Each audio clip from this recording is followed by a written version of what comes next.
Do you know what I think I am? Somebody who gets notions and I follow the notions. And it's okay to follow them and get them wrong.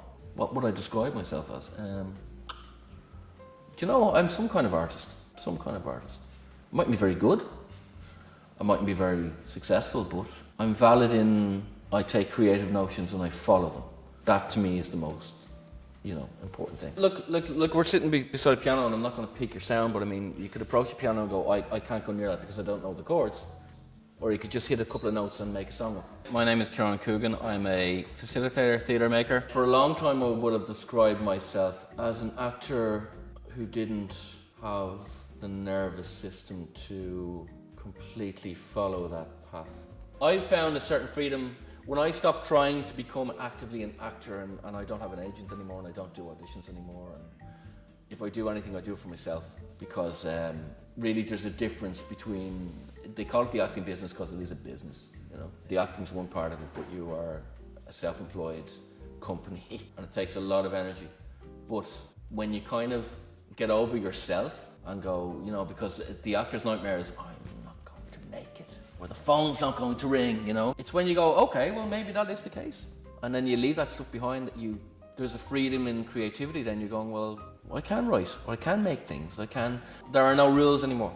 There are no rules. I joined youth theatre when I was 15, called Dry Rain, which had its home on Lara, which is on the Lower Darga Road. I think it's a crash repair centre now. But yeah, I think they moved there in '94, and my brother was in, and I was a really, really, really shy young person, like chronically shy, and remained so until I was in my 20s, But I remember going down on a Saturday morning. I was like, I can't go in there.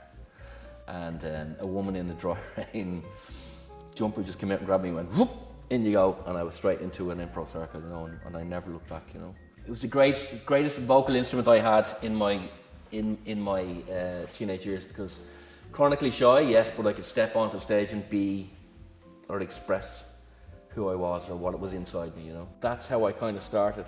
I think unless you're a very specific director who has a very specific vision about where you want to go with things, your aesthetic, for me, the aesthetic and I rarely use sets. I rely on energy and kind of electricity, and if we can make electricity.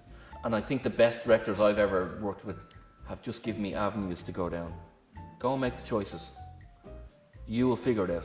So true on an energy level, the way you react and listen to somebody else. If you've decided to make a conscious choice instead of exploring when you're acting, this is how I'm going to act. I'm very annoyed, I'm going to sit here like this, and you're going to say your lines and I'm going to say mine back, and that's very wooden, isn't it? Whereas we sit down and that we start to explore the motivations of why we're listening to each other and what we're actually saying to each other, and what the subtext is, what we're saying to each other, and what our energy is, then we're in a whole different ballgame.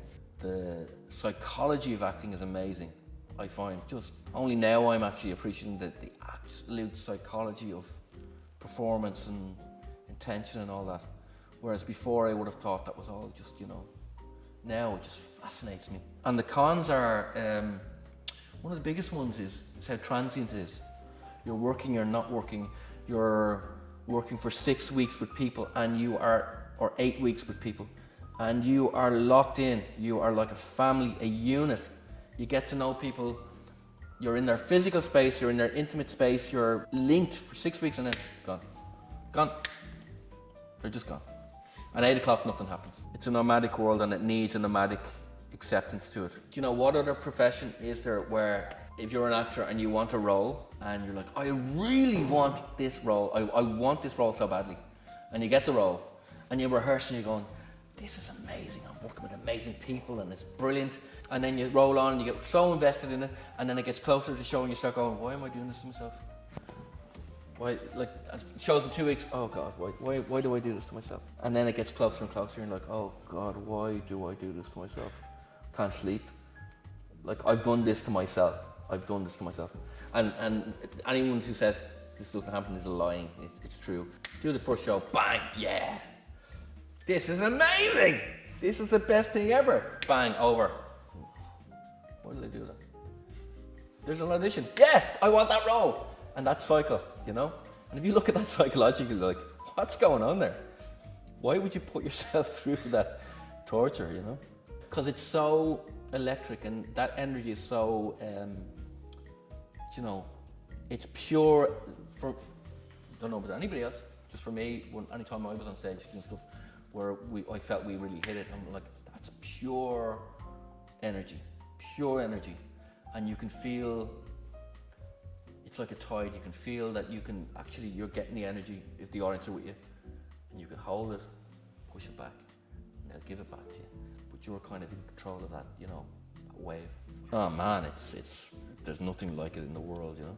And it's worth all of that kind of, you know, the slings and arrows, you know.